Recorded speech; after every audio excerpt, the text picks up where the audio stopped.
Hello guys and welcome to the match review of Spain 1, Switzerland 0. Spain have got their victory, we've got our 3 points in our group in this Nations League fixture, and well, it was a really hard game, it really was, and we're going to be getting into all of that later, were Spain good in some aspects, or we potentially poor in some aspects. I think it was quite an interesting game, quite stern in some parts, very tactical, a lot of pressing, a lot of running, quite a physical game, so, it wasn't easy, it really wasn't, and this is an absolutely vital 3 points for Spain. I want to drill that home, so Spain have got what we came for, maybe not the most flashy performance. There were certainly good signs. We really battled it out in there, and I'm certainly happy with the 3 point. But let's start with the lineups then, guys, and I was actually quite impressed with Luis Enrique's team. We predicted it almost spot on, really. We saw Busquets and Merino in that midfield. The defence kind of got switched around completely again, which I was happy to see. I thought they all performed really well back there. That partnership of Ramos and Pau Torres looks really good, and we've actually got a good centre-back partnership now going into the Euros in the summer, so let's hope that stays. I think it will, and it's working quite well. In midfield, Busquets and Merino were both superb, in my opinion, and Dani Olmo was next to them. I thought,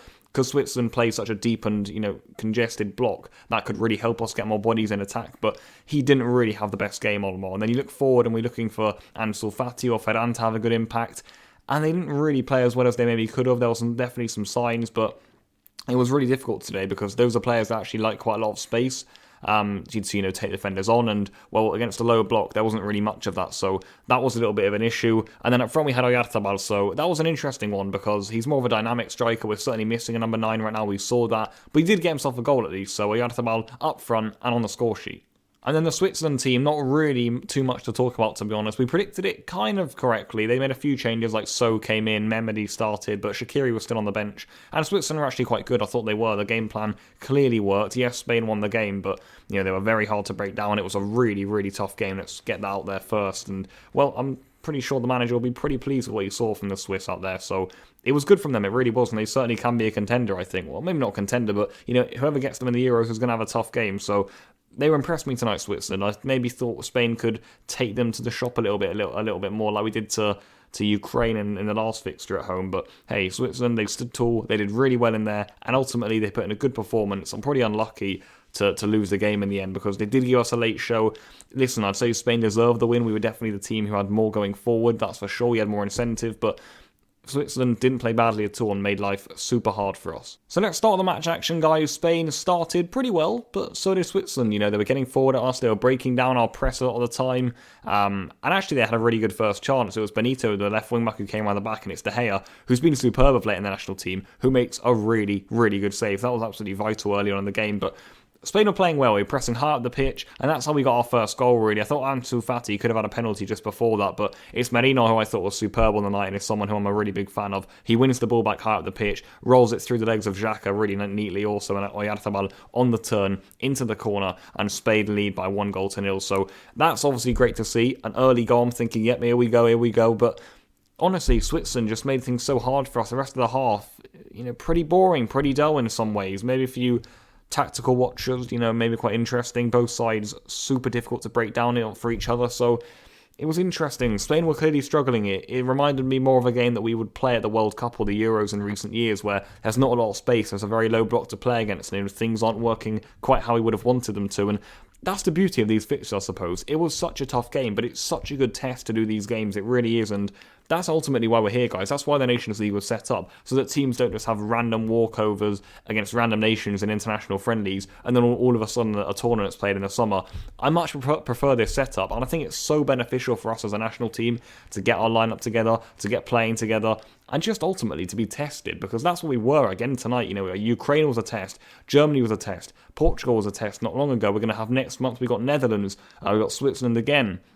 Then we got Germany again, so there are constant tests right now, guys, and that's really healthy in my opinion, and ultimately, we've also got something to play for here. The Nations League is something we want to be winning, we want to be coming top of our group, and that's not going to be easy, I'll tell you that for free. So, for Spain, to be doing this well is pleasing. I'm happy. We've got ourselves a massive victory today, and honestly, the match action, if we carry on talking about it, first half was quite dull other than the goal, I'm not going to lie, but in the second half, a few changes were made on each side. Early parts of the second half, Spain were really good. We started upping the tempo a little bit more. We probably should have had a second goal. Oyarzabal had a good shot, but he missed a sitter with it, really. Also, Merino had a good chance, missed. Pau Torres and Ramos were getting in there. Adama Traore was off the bench doing quite well, but other than that, it wasn't glorious risk from Spain, in all honesty. And Switzerland, in the latter stages of the game, did test us. We did have to do some defending. De Gea was good in goal. Ramos and Pau Torres really solid at the back. So was Busquets and Marino in front of them. That was a good little quadrant we had there almost with the two centre-backs and the two defensive midfielders. They were really good all evening. So that was positive. Really good test. And ultimately, we got ourselves the win. We got ourselves the 3 points. And that's absolutely crucial. And like I just mentioned there, guys, this was such a hard fixture for Spain. It really was. And like I say, I was probably expecting a little bit more from us, maybe. A little bit of a better performance. But I'd say the principles were still there from Luis Enrique's team. We still wanted to win the ball high up the pitch. We still wanted to, make quick and fast attacks. But sometimes you just can't do that. And there'll be critics saying, hey, if anyone 1-0 here, it's quite a stale game. But not every game can be like a 4-0, honestly. So maybe that's what people expect from Spain sometimes. I thought it was a solid performance. And honestly, I can't reiterate enough how hard I thought that game was. I think Switzerland set up really, really well. They just made themselves difficult to beat. There weren't really many times where you thought, yeah, we've got Switzerland here, this is good. Honestly, that just didn't really happen during the game. They were so solid back there, so resilient in their block. And I suppose that's why they drew to Germany last month. And people said they probably should have beaten the Germans also. So, that tells you all you need to know. Honestly, right now, Switzerland, they're going to be looking like they could come bottom of our group. Still lots to play for in the Nations League, but that would be harsh. It's clear to see why they got to the finals last time out, and it's clear to see why they are still a good nation. And it was a good test. It was a tough game. And like I mentioned, I love these international fixtures. I really, really do. Look at this year we've got lining up to the Euros. Could be so positive. And if we get to the Nations League finals, which I believe are in March, that's great. That's really good. And I'm looking forward to those fixtures also. So we only get them if we win our remaining games, basically. And, well, there are so many important Nations League games coming up, because if we look at the other fixture in the group, Germany have managed to get a 2-1 away win to Ukraine. Really good stuff from them also. Never easy to go there. We're going to be going there on Tuesday, and we're going to be going there thinking we have to win this game. So, honestly, things are tough right now. Germany are going to keep winning games. And then when we play Ukraine and Switzerland, we're not exactly getting a rest, because they're two very good up-and-coming nations also who actually play really solid football and aren't easy to beat. So it's so good. It's the test that we've got here right now. It's super hard. And Spain have got a lot of fixtures still left if we want to be topping our group. You look at the Ukraine game we've got coming up on Tuesday. I challenge the team to go out and get a huge 3 points. If we win that game, I'd be confident. I really would. It's all about next international break after that, though, really.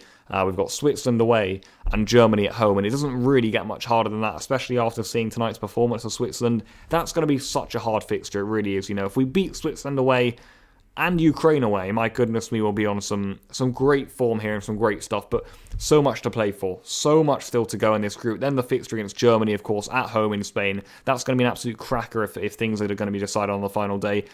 For ourselves, we'd probably just prefer if the group was already tied up by the time we play Germany on the final match day, but honestly, that probably won't be the case. It certainly could be if we beat Ukraine and Switzerland away, which I back us to do, but that's not going to be easy. It's not just simple as, yeah, let's take them on and beat them. But hey, lots of players missing today for Spain is something I wanted to mention. Maybe we were missing some important aspects of our team. You look right through the core of it. Maybe Carvajal was missing. I wouldn't say so, though. I think Navas is good at right back. I think Reguilon could certainly come in at left back and do maybe a better job than Gaia, who probably didn't have his finest game today.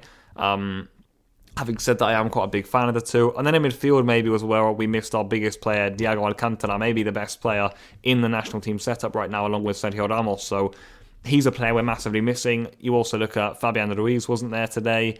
And then also up front, guys, with Ansu Fati not having his best game today, there was the lack of real quality in the final third. There really was. And that was a little bit worrying. It made things frustrating when we were getting the ball up.